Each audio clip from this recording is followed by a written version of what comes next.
Study IQ IAS, अब तैयारी हुई अफोर्डेबल।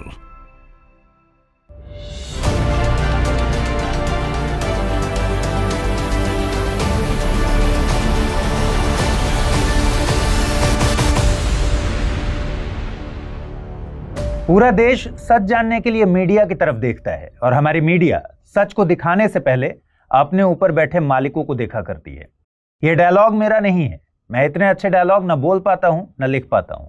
यह डायलॉग है एक मूवी का और मूवी का नाम है द साबरमती रिपोर्ट। पूरा देश सच जानने के लिए मीडिया की तरफ देखता है और हमारी मीडिया सच को दिखाने से पहले अपने ऊपर बैठे मालिकों को देखती है। इस मूवी की स्क्रिप्ट गोधरा के ट्रेन अग्निकांड पर आधारित है, लेकिन एक बात तय है कि इस एक ही डायलॉग ने मीडिया रिपोर्टिंग के ऊपर कई सवालिया निशान लगा दिए और फिर से गोधरा ट्रेन अग्निकांड को चर्चा में ला दिया। अच्छा, क्या आपने इन टाइप की मूवीज की रिलीज डेट की टाइमिंग नोट की है? ऐसी वोटर्स को इन्फ्लुएंस करने वाली मूवीज हमेशा चुनावी साल में ही क्यों रिलीज होती है? जैसे मनमोहन सिंह पर आधारित एक्सीडेंटल प्राइम मिनिस्टर याद होगा आपको, 2019 में रिलीज हुई थी।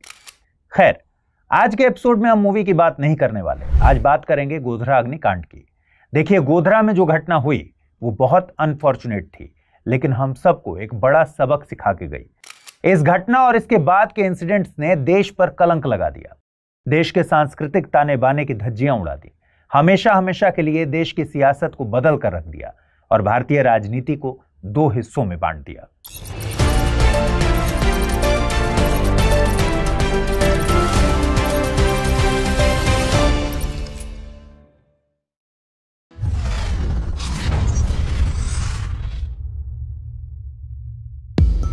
चलते हैं साल 2002 में। 2002 की फरवरी की बात है। विश्व हिंदू परिषद अयोध्या में राम जन्मभूमि में एक पूर्णाहुति महायज्ञ समारोह का आयोजन करने वाली थी। विश्व हिंदू परिषद ने इस पूर्णाहुति महायज्ञ में शामिल होने के लिए हजारों राम भक्तों और कार सेवकों को भारत के कोने कोने से अयोध्या आने के लिए इन्विटेशन भेजा। गुजरात से भी हजारों कार सेवक अयोध्या जाने के लिए तैयार होते हैं। कार सेवक मतलब खुद की इच्छा से रिलीजियस सेवा करने वाले लोग, उन्हें कार सेवक कहते हैं। 22 फरवरी को कार सेवक अहमदाबाद से अयोध्या की ओर निकलते हैं, वहां पहुंचते हैं, पूर्णाहुति महायज्ञ में शामिल होते हैं। पूर्णाहुति महायज्ञ कार्यक्रम खत्म होता है। काम खत्म होने के बाद जैसा कि हर जगह होता है, समय था घर वापसी का। पूरे भारत से आए कार सेवक वापस जाना शुरू करते हैं और गुजरात के भी कार सेवक अयोध्या स्टेशन पहुंचते हैं। अयोध्या स्टेशन में कार सेवकों की भारी भीड़ जमा थी। कार सेवक भक्ति रस में डूबे थे। पूरा स्टेशन श्री राम के नारों से गूंज रहा था। लगभग 1700 कार सेवकों का जत्था अपने साथ होने वाली अनहोनी से अनजान अहमदाबाद जाने के लिए साबरमती एक्सप्रेस में सवार हुआ। ऐसा कहा गया कि सबसे ज्यादा कार सेवक साबरमती एक्सप्रेस के S5 और S6 में सवार हुए थे।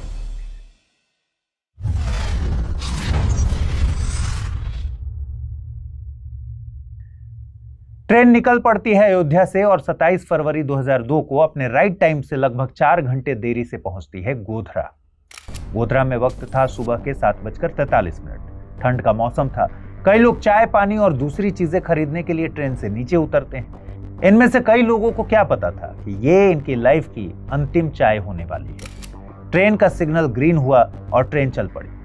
ट्रेन प्लेटफॉर्म से धीरे धीरे रवाना होती है, तभी किसी ने इमरजेंसी ब्रेक पुल किया और एक तेज आवाज के साथ ट्रेन आउटर सिग्नल पॉइंट के पास रुक जाती है। कहा जाता है कि ट्रेन की चेन एक बार नहीं कई बार खींची गई। ट्रेन रुकी ही थी, तभी अचानक लगभग 2000 के करीब दरिंदों की भीड़ ने ट्रेन पर हमला कर दिया। जमकर पत्थरबाजी हुई, लेकिन हमलावर दरिंदों की प्यास नहीं बुझी। हमलावरों ने एक एक पत्थर मारने के बजाय पूरी ट्रेन को एक साथ जला देना मुनासिब समझा और इसके बाद वो हुआ जो मानवीय कल्पना से परे है। दरिंदों ने ट्रेन के 4 डिब्बों में आग लगा दी। पता नहीं किस लेवल की घृणा थी, किस लेवल की पिशाचता भरी थी इनके मन में कि इन्होंने निर्दोष लोगों से भरी एक ट्रेन को सुपुर्दे आग कर दिया।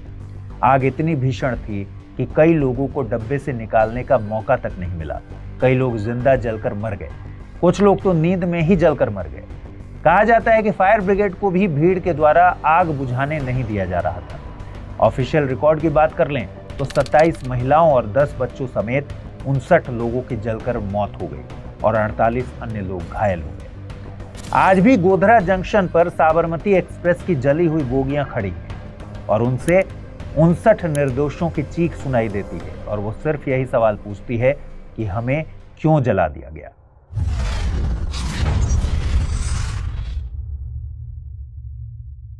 खैर, जिस वक्त यह हादसा हुआ, नरेंद्र मोदी गुजरात के मुख्यमंत्री हुआ करते थे। घटना के बाद आनन फानन में बैठक बुलाई गई और पुलिस प्रशासन को व्यवस्था बनाए रखने के लिए कुछ निर्देश दिए गए। लेकिन गोधरा अग्निकांड के अगले ही दिन माहौल अशांत हो गया। 28 फरवरी को एक मार्मिक घटना हुई। देखिए, उस समय पहली बार न्यूज की 24/7 ब्रॉडकास्टिंग शुरू हो गई थी। लोगों को न्यूज के माध्यम से गोधरा में हुए कांड के बारे में जानकारी मिलना शुरू हो गया। फिर गोधरा से कार सेवकों के शव खुले ट्रक में अहमदाबाद लाए गए। इन शवों को घर वालों को देने के बजाय विश्व हिंदू परिषद को सौंपे जाने का आरोप लगा और जहां जहां ये ट्रक गुजर रहा था वहां लोगों में गुस्सा और बदला लेने की भावना बढ़ती जा रही थी। जल्दी ही ट्रेन को जलाए जाने की इस घटना ने गुजरात में दंगों का रूप ले लिया और फिर पूरा गुजरात देखते देखते जल उठा। अहिंसावादी गांधी की जन्मभूमि में हिंसा का तांडव मच गया। हादसे के बाद गुजरात नहीं रहा। 1 मार्च को भारत बंद की घोषणा हुई। ऐसा आरोप लगाया जाता है कि कथित तौर पर ऊपर से पुलिस प्रशासन को कुछ भी न करने का निर्देश दिया गया था। हालांकि ऐसा कभी साबित नहीं हो सका। एक्शन के रिएक्शन की बात सरेआम हो रही थी। वैसा ही रिएक्शन देखा गया जब इंदिरा गांधी की हत्या के बाद सिख दंगों में देखा गया था। बड़ा पेड़ गिरता है तो आसपास की जमीन हिलती है, ऐसा जस्टिफिकेशन दिया गया था सिख दंगों में जब निर्दोष सिखों की हत्या की जा रही थी। बहरहाल, गुजरात में लोग बेकाबू हो चुके थे। इंसान और जानवर में फर्क खत्म हो चुका था। कुछ घटनाओं को देखकर तो लगता है कि इंसान ने दरिंदगी में जानवरों को भी यहां कई मील पीछे छोड़ दिया था। गोधरा दंगों में सबसे ज्यादा अमानवीय घटना हुई अहमदाबाद के नरोदा में। यहां 28 फरवरी 2002 को लगभग 5000 लोगों की भीड़ के द्वारा 97 मुसलमानों की हत्या कर दी गई। यहां दंगा 10 घंटे से अधिक समय तक चला। इसके दौरान भीड़ ने लूटपाट की, धारदार हथियारों से हमला किया, सामूहिक बलात्कार तक हुए और लोगों को जलाया तक गया। यह हिंसा इतनी खतरनाक थी कि सांप्रदायिक हिंसा को सामूहिक हत्या का ऐसा सबसे बड़ा मामला माना गया जिसमें 10 घंटों के अंदर लगभग 100 लोग मारे गए। इसके बाद राज्य में कर्फ्यू लगा दिया गया और हिंसा को रोकने के लिए भारतीय सेना के जवानों को बुलाना पड़ा। अब आपको बात बताते हैं गुलबर्गा सोसाइटी की। दंगाइयों ने सोसाइटी के बड़े से लोहे के गेट को तोड़ा, सोसाइटी में अंदर घुसे और यहां के मकानों पर हमला कर दिया। पुलिस आई, इनको भगाया भी, लेकिन पुलिस के जाने के बाद फिर ये और बड़ी संख्या में मौत की होली खेलने वापस लौटे। दंगाइयों ने सारे घर लाइन से जला दिए, चुन चुन के लोगों को काटा गया, लाशों के ढेर लगा दिए, मांस के चीथड़ों और खून से जमीन सन गई। यहाँ कांग्रेसी नेता एहसान जाफरी की भी हत्या कर दी गई थी। आज की तारीख में यहाँ सिर्फ एक मकान गुलजार है। इसमें रफीक मंसूर का परिवार रहता है। रफीक मंसूर के परिवार में कुल 23 लोग थे, लेकिन दंगाइयों ने परिवार के 19 लोगों की एक एक करके हत्या कर दी। रफीक मंसूर के 5 महीने के छोटे बच्चे तक को भी दंगाइयों ने नहीं छोड़ा, मार डाला। एक और शर्मनाक घटना हुई थी। कालोल कस्बे और आसपास के गांवों में सांप्रदायिक दंगे भड़क उठे। इसके कारण कालोल में हिंदू समुदाय और मुस्लिम समुदाय के बीच झड़पें हुई। इस पूरे मामले में सबसे विवादित घटना कालोल स्थित अंबिका सोसाइटी के पास हुई थी। थाने में दर्ज शिकायत के मुताबिक डेलोल गांव से कालोल जा रहे 38 मुसलमानों के एक समूह पर हमला किया गया और 11 लोगों को मारकर जला दिया गया। इनमें से 17 लोग किसी तरह बचकर निकले और एक महिला ने शिकायत की कि उसके साथ सामूहिक बलात्कार किया गया। ऐसे ही वडोदरा में हनुमान टेकरी है, वहां एक छोटी सी बेकरी थी, नाम था बेस्ट बेकरी। 1 मार्च को बेस्ट बेकरी को भीड़ के द्वारा जलाया गया। इसमें 14 लोगों की मौत हो गई और इनमें से 3 हिंदू भी थे। कहा जाता है कि ऐसे दंगाइयों को बाकायदा निर्दोष मुसलमानों के एड्रेस प्रोवाइड किए जा रहे थे ताकि उन्हें ढूंढने में आसानी हो। ऐसे न जाने कितने बलात्कार हुए, लूट, हत्याएं, खुलेआम गुजरात में कई जगहों पर यह सब चल रहा था। लॉ एंड ऑर्डर की तो बात ही छोड़ दीजिए, लग रहा था कि इस प्रकार की हैवानियत को रोकने वाला खुदा या भगवान भी गुजरात से कहीं दूर पलायन कर गया है।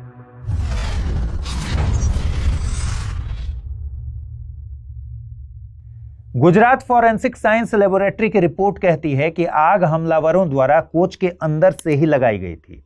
कोच में ही पेट्रोल, डीजल या केरोसिन के डब्बे लाए गए थे और आग इसी के कारण लगी थी। आग बाहर से नहीं बल्कि अंदर से लगी थी। ऐसा क्यों कहा गया? क्योंकि खिड़कियों के नीचे कोच का बाहरी हिस्सा कम झुलसा हुआ था। 6 मार्च 2002 को गुजरात सरकार ने घटना की जांच करने के लिए एक जांच आयोग बनाया और इसका नाम था नानावती आयोग। आयोग ने अपनी 6 साल की जांच के दौरान 40,000 से अधिक हलफनामे और 1,000 से अधिक गवाहों की जांच की। इस आयोग ने भी कहा कि साबरमती एक्सप्रेस के S6 कोच को जलाना एक योजनाबद्ध साजिश थी। आयोग ने गोधरा के एक मौलवी हुसैन हाजी इब्राहिम उमरजी और एक सस्पेंडेड CRPF अधिकारी नानू मियां को घटना के पीछे का मास्टरमाइंड बताया। इसके अलावा आयोग ने इस सवाल का भी जवाब दिया कि ट्रेन में आग लगाने के लिए इस्तेमाल किए जाने वाले ईंधन की सप्लाई कहां से की गई थी। ट्रेन के गोधरा आने से कुछ घंटे पहले 140 लीटर पेट्रोल को जमा करने और मुख्य साजिशकर्ता होने के लिए रज्जाक कुरकुर को आरोपी बनाया गया। उस वक्त गुजरात पुलिस के अतिरिक्त महानिदेशक थे J महापात्रा। उन्होंने बताया कि ट्रेन के गोधरा पहुंचने से बहुत पहले ही बदमाशों ने पेट्रोल भिगाकर कपड़े को तैयार रखा था ताकि आग लगाने में वक्त बर्बाद ना हो, टाइम ना लगे। फिर 17 मई 2004 को लोकसभा चुनाव हुए। संयुक्त प्रगतिशील गठबंधन यानी UPA की सरकार बनी और लालू प्रसाद यादव को रेल मंत्री नियुक्त किया गया। ट्रेन जलने के 2.5 साल बाद सितंबर 2004 में लालू यादव ने घटना की जांच के लिए सुप्रीम कोर्ट के पूर्व न्यायाधीश उमेश चंद्र बनर्जी को नियुक्त किया। जनवरी 2005 में बनर्जी साहब ने अपनी रिपोर्ट दी।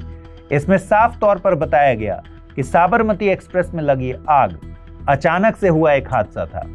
हालांकि इस रिपोर्ट को गुजरात हाई कोर्ट ने असंवैधानिक माना रद्द कर दिया और आयोग के गठन को ही गलत ठहरा दिया।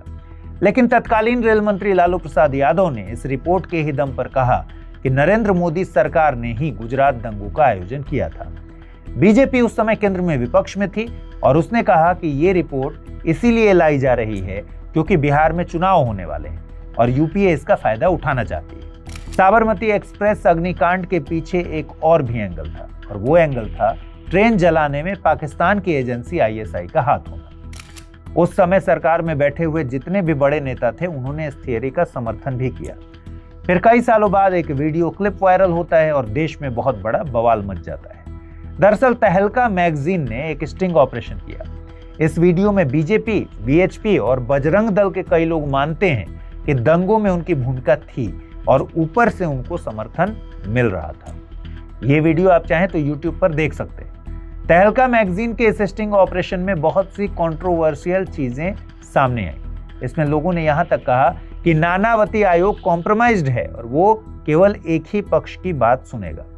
हालांकि इस वीडियो की कुछ लोगों द्वारा बहुत आलोचना हुई। कहा गया कि इसके पीछे पॉलिटिक्स है। आपको जानकर हैरानी होगी कि इस पूरे मामले में 29 नेशनल और इंटरनेशनल संस्थाओं द्वारा 60 से अधिक जांच की गई और बहुतों ने यही निष्कर्ष निकाला कि सांप्रदायिक हिंसा राज्य के अधिकारियों द्वारा समर्थित थी। यहां तक कि भारतीय राष्ट्रीय मानवाधिकार आयोग यानी NHRC की एक रिपोर्ट में कहा गया कि राज्य लोगों के अधिकारों की रक्षा करने में विफल रहा है। अमेरिका ने भी NHRC की रिपोर्ट के आधार पर कहा कि सांप्रदायिक हमले पूर्व निर्धारित थे, प्लांट थे और मुसलमानों पर हमले के दौरान पुलिस द्वारा कुछ भी नहीं किया गया। मुस्लिम विरोधी हिंसा को रोकने में मोदी की राज्य सरकार की विफलता के कारण यूनाइटेड किंगडम, संयुक्त राज्य अमेरिका और कई यूरोपीय राष्ट्रों द्वारा अपने यहां मोदी जी की एंट्री बैन कर दी गई थी। ये आप जानते भी होंगे।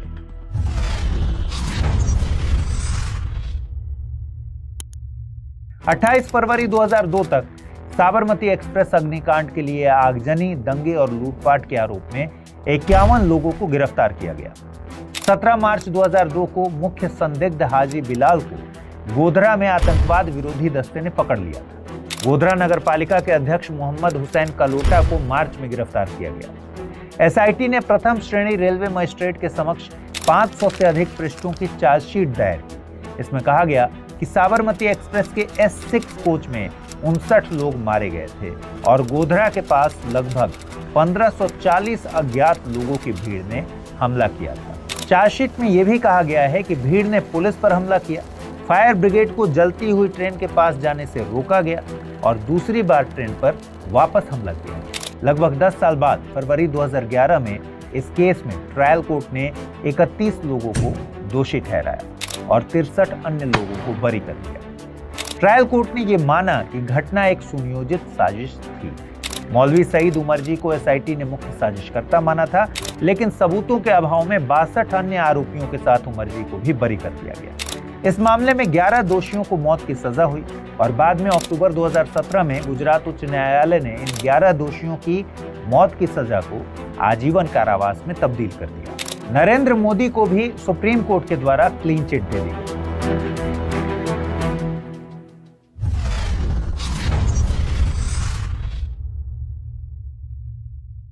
फैसला तो हो गया, कुछ लोगों को सजा भी मिल गई, लेकिन आज भी गुजरात दंगों से रिलेटेड कई पहेलियां हैं जिन्हें सुलझाया नहीं जा सका है। जैसे दंगाइयों ने साबरमती एक्सप्रेस के S5 और S6 कोच को ही निशाना क्यों बनाया?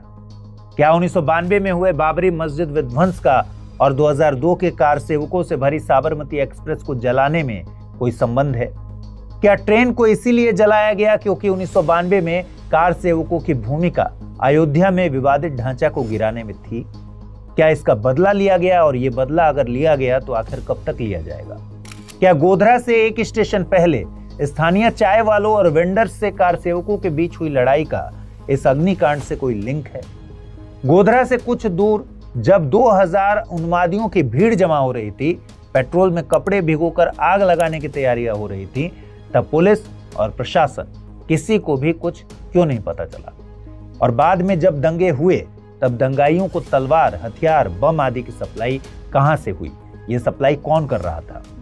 यहां तक कि अटल बिहारी वाजपेयी साहब ने भी एक प्रेस कॉन्फ्रेंस में कह दिया था कि एक चीफ मिनिस्टर के लिए मेरा एक ही संदेश है कि वो राजधर्म का पालन करें। ये शब्द बहुत सार्थक है। राजा के लिए प्रजा, प्रजा में भेद नहीं हो सकता। आप वीडियो में भी इस क्लिप को देख सकते हैं, उनकी बात को सुन सकते हैं। मेरा एक ही संदेश है कि वो राजधर्म का पालन करें। राजधर्म, ये शब्द काफी सार्थक है। मैं उसी का पालन कर रहा हूं, पालन करने का प्रयास कर रहा हूं। राजा के लिए, शासक के लिए प्रजा प्रजा में भेद नहीं हो सकता, न जन्म के आधार पर, न जाति के आधार पर, न संप्रदाय के आधार पर। तो सवाल है कि आखिर राजधर्म का पालन क्यों नहीं हुआ?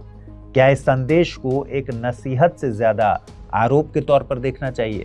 देखिए, ऐसे कई सवाल हैं जिनके जवाब अभी तक नहीं मिले हैं और शायद कभी नहीं मिलेंगे। यहां तक कि जिन लोगों ने कुछ राज बताने की कोशिश भी की, वो या तो रहस्यमयी तरीके से गायब हो गए या उनकी हत्या करा दी गई। इसके एग्जाम्पल हैं हरेन पांड्या। ये बीजेपी के ही थे और गुजरात के पूर्व गृह मंत्री थे। दंगों के 3 महीने बाद मई 2002 में पांड्या ने गुप्त रूप से न्यायमूर्ति VR कृष्ण अय्यर समिति को अपना बयान दे दिया था। माना जाता है कि इन्होंने वो सारे राज बताने की कोशिश की जो इनकी जिंदगी के लिए खतरनाक हो सकते थे। इसके बाद इनकी हत्या हो जाती है। दंगों में कथित तौर पर सरकार की भूमिका के अलावा दंगों ने मीडिया की भी भूमिका को संदेह के घेरे में खड़ा कर दिया। मीडिया पर भी कई आरोप लगाए गए, जैसे सेलेक्टिव सहानुभूति देने का आरोप, सेलेक्टिव कवरेज करने का आरोप। मीडिया को किसी एक ही पक्ष का खून दिखा, बाकी के प्रति उन्होंने ध्यान देना उचित नहीं समझा। ये छुपी हुई बात नहीं है कि बहुत से मीडिया हाउस कुछ राजनीतिक दलों का संरक्षण पाते हैं, फिर वो रूलिंग पार्टी हो या फिर विपक्षी पार्टी। सबको अपने वोट बैंक की परवाह तो है ही। कई मीडिया हाउसेज ने भी वही दिखाया जो उनके मालिकों को सूट करता था। कई लोगों के लिए लक्ष्मी के आगे न्याय और एथिक्स रहस्यमयी तरीके से गायब हो जाते हैं। यहाँ फिर से द साबरमती रिपोर्ट का वो डायलॉग याद आ जाता है। पूरा देश सच जानने के लिए मीडिया की तरफ देखता है और हमारी मीडिया सच को दिखाने से पहले अपने ऊपर बैठे मालिकों को देखती है। आज इस एपिसोड में इतना ही। फोर्थ डायमेंशन के अगले एपिसोड में फिर से मुलाकात होगी। नमस्कार।